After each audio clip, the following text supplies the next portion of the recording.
Family Matters premiered on September 22, 1989. A Chicago cop, his family, and a neighbor nobody planned to keep. One uninvited guest changed everything, and the real stories turned out to be just as complicated. 1. Jamie Foxworth as Judy Winslow. Jamie Foxworth was born on December 17, 1979, in Belleville, Illinois. She was 9 years old when she became Judy Winslow, the youngest child, the sharp one-liner. Judy, didn't I ask you to straighten up in here? Yeah. Well? You meant today? The little sister who held her own in a house full of noise. She appeared for 4 seasons. Then one day, in 1993, Judy went upstairs and never came back down. No explanation, no farewell. She was simply erased. Producers cut her without a conversation. The official line was budget. The real pressure was Steve Urkel, who had outgrown everyone else in the ratings and left no breathing room for supporting characters. Marie Payton was so upset by the dismissal that she later said she would only consider a reboot if Judy was brought back first. What followed for Foxworth was genuinely hard. Work dried up. A music group with her sisters went nowhere. By 19, she was working in the adult film industry under the name Crave, a decision she has spoken about with total honesty, tracing it directly to financial desperation and a drinking problem she was too young to handle. She appeared on Celebrity Rehab in 2008. The birth of her son in 2009 was the thing that turned it around. Today, in 2026, Jamie Foxworth is 46 years old with an estimated net worth of under $500,000. She went upstairs in 1993 and came back on her own terms. 2. Michelle Thomas as Myra Monkhouse. Michelle Thomas was born on September 23, 1968 in Boston, Massachusetts. She joined Family Matters in 1993 as Myra Monkhouse Urkel's devoted, persistent, fiercely loving girlfriend who saw something in him long before anyone else on the show was willing to admit it. She brought warmth and comedy to a role that could easily have been thankless, and audiences responded to her immediately. Steven, if I'm gonna bear your children and have all my best body parts drop 4 inches... Before Family Matters, she had played Theo Huxtable's girlfriend on The Cosby Show, which meant she arrived already knowing how to hold her own inside a pop culture institution. Her father was Dennis Thomas, founding member of Kool and the Gang, though she kept that fact quiet and built her reputation entirely on her own work. She was also Malcolm Jamal Warner's real-life girlfriend, a relationship that would prove significant in the hardest way. In August 1997, while still on the show, she was diagnosed with a rare abdominal cancer. She kept working as long as she could, screen time shrinking as her health declined. She refused certain treatments, afraid they would affect her ability to have children someday, a decision she never got to reconsider. In the spring of 1998, she underwent surgery, then landed a role on The Young and the Restless, then underwent surgery again. Malcolm Jamal Warner was at her bedside when she died on December 23, 1998. She was 30 years old. The industry she loved received her last breath. She never got to use all of what she had. 3. Shawn Harrison as Waldo Faldo. Shawn Harrison was born on December 28, 1973, in Los Angeles. He was introduced to Family Matters as a sidekick to a bully, then quietly rewritten into one of the show's most enduring comic fixtures. Waldo Faldo, Eddie's dim but genuinely good-hearted best friend who turned out to have an inexplicable gift for cooking.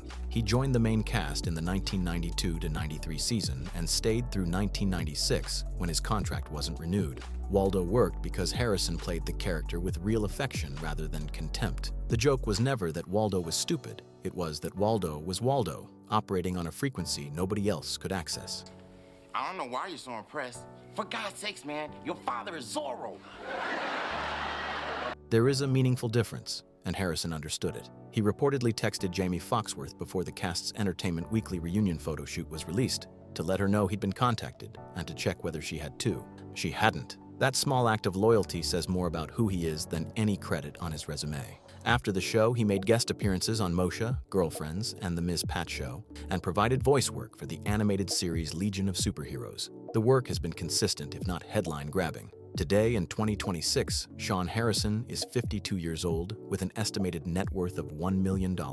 Waldo always figured things out eventually. So did he. 4. Darius McCra as Eddie Winslow. Darius McCra was born on May 1, 1976 in Walnut, California. He was 12 when he became Eddie Winslow, the oldest Winslow kid, the jock, the one who started as a slacker and grew episode by episode into something resembling a responsible adult. I posed in an artistic fashion. Yeah, well, can't you be artistic in some sweatpants and a parka?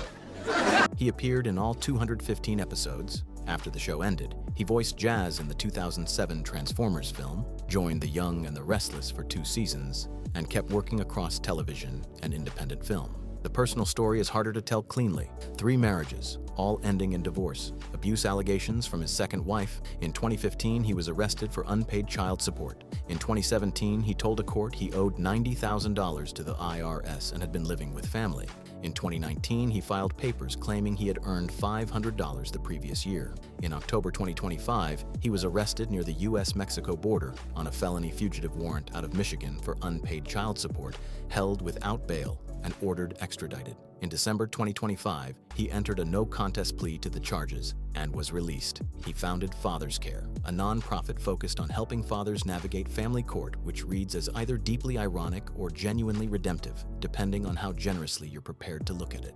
Today, in 2026, Darius McCra is 49 years old with an estimated net worth of around $10,000. He is still acting. Hit subscribe for more TV secrets, cast updates, and hidden stories. 5. Kelly Shaneen Williams as Laura Winslow. Kelly Shaneen Williams was born on March 22, 1976 in Washington, D.C. She was 12 when she became Laura Winslow, the smart, level-headed middle child whose 9-year running battle with Steve Urkel's affections became the show's most reliable emotional engine. She appeared in every episode across all 9 seasons. And then you'll fall into my arms and I'll bear you a busload of fine, strong sons. Which means she absorbed Urkel's rise better than almost anyone else in the cast. After the show ended, she kept acting in Moshe, The Parkers, What About Joan, Eve. But her focus shifted meaningfully away from Hollywood and towards something more lasting. She attended UCLA, founded the Kelly Williams Programs in Washington, D.C., a non-profit that trains Black teenagers in television and film production, and stepped largely out of the spotlight to raise her 2 children with husband Hannibal Jackson, whom she married in 2009. What defines her post-Family Matters life is not the absence of ambition, but the direction of it. She built something real in her community, without needing the camera to validate it. Today, in 2026, Kelly Shaneen Williams is 50 years old with an estimated net worth of $2 million. Laura Winslow spent 9 years being the most sensible person in any room. Kelly Williams kept that energy and pointed it somewhere useful. 6. Jo Marie Payton as Harriet Winslow. Jo Marie Payton was born on May 28, 1950 in Albany, Georgia. She was the reason the show existed at all. Harriet Winslow was her character first, introduced on Perfect Strangers as an elevator operator with such a distinct presence that the network gave her a spin-off. Family Matters was built around her. Then Urkel arrived. She has spoken plainly about what that felt like. Watching the show she anchored get restructured around a character who was supposed to appear once. She held internal meetings with the cast. Nothing changed. She pushed back on cultural inaccuracies. Urkel barging into a Black family's home without knocking was one she flagged repeatedly. Still nothing changed. By the final season, things had deteriorated badly enough that she and Jalil White nearly came to blows on set, had to be separated, and she left mid-season. She appeared in one more episode and was done. She has never softened that story, but she has also kept working voice roles in Blaze and the Monster Machines, The Proud Family, film and television appearances across 2 decades. She was explicit that she wouldn't participate in any reboot that didn't bring Judy Winslow back. Today, in 2026, Jo Marie Payton is 75 years old with an estimated net worth of $4 million. She built the house. She never pretended otherwise. 7. Reginald Johnson as Carl Winslow. Reginald Johnson was born on August 16, 1952 in Queens, New York. Before Family Matters, he had already appeared in Ghostbusters and played Sergeant Al Powell in Die Hard, the warm-hearted cop who believes John McClane from the other end of a radio. That role alone would be enough for most careers. Then he became Carl Winslow. Carl was the load-bearing wall of the Winslow family, a Chicago police officer who was strict without being cold. 20 years of dodging bullets and fighting the good fight and training 7 guys who've been promoted ahead of me. You gotta give back the good. Funny without being foolish, and patient with Urkel in the way only a man with genuine reserves of goodwill could sustain across 215 episodes. When the show shifted focus to Urkel, Johnson stayed and did the work without visible resentment. He showed up every week and played Carl Winslow like the character deserved to be taken seriously, because he did. What rarely gets mentioned is how much Carl's steadiness anchored the show's emotional credibility, even as the plots grew increasingly absurd. When Urkel was cloning himself or traveling through time, it was Johnson's grounded reaction that kept any of it feeling tethered to something real. A lesser actor would have checked out. He never did. After the show, he kept a steady pace, a recurring role on the Disney Plus series Turner and Hooch, voicing Principal Winslow on the animated series Invincible, and occasional film and television appearances that kept him visible without chasing relevance. Today, in 2026, Reginald Johnson is 73 years old with an estimated net worth of $5 million. Al Powell got John McClane out of Nakatomi Plaza. Carl Winslow survived Steve Urkel for 9 seasons. Both required more composure than they let on. 8. Jalil White as Steve Urkel. Jalil White was born on November 27, 1976 in Culver City, California. He was 12 when he arrived on the Family Matters set for what was supposed to be a single guest appearance. He showed up wearing his dentist father's oversized glasses, delivered Steve Urkel with a physical precision nobody in the room had been prepared for, and the show was never the same again. He appeared in 204 of the show's 215 episodes, earned $180,000 per episode at his peak, and turned Urkel into a merchandising phenomenon. Cereal dolls, catchphrases embedded in a generation's memory. Hi, Laura, my little photogenic fox. It's that time of year again. The cast's resentment of his takeover was real and documented, and he has acknowledged it plainly in interviews while refusing to accept the entire burden of it, noting that it was network pressure and marketing calculations, not his own ambition, that restructured the show. In 2024, he published a memoir reflecting on all of it, what it cost him, what he learned, how long it took to stop being Urkel in his own head. Post-show, he voiced Sonic the Hedgehog across 3 animated series, appeared in Dreamgirls, wrote episodes of the show, graduated from UCLA, launched a cannabis brand called Purple Urkel, and married Nicoletta Rule in 2024. He reprised Urkel in the 2023 holiday film Urkel Saves Santa on his own terms, for his own reasons. Today, in 2026, Jalil White is 49 years old with an estimated net worth of $8 million.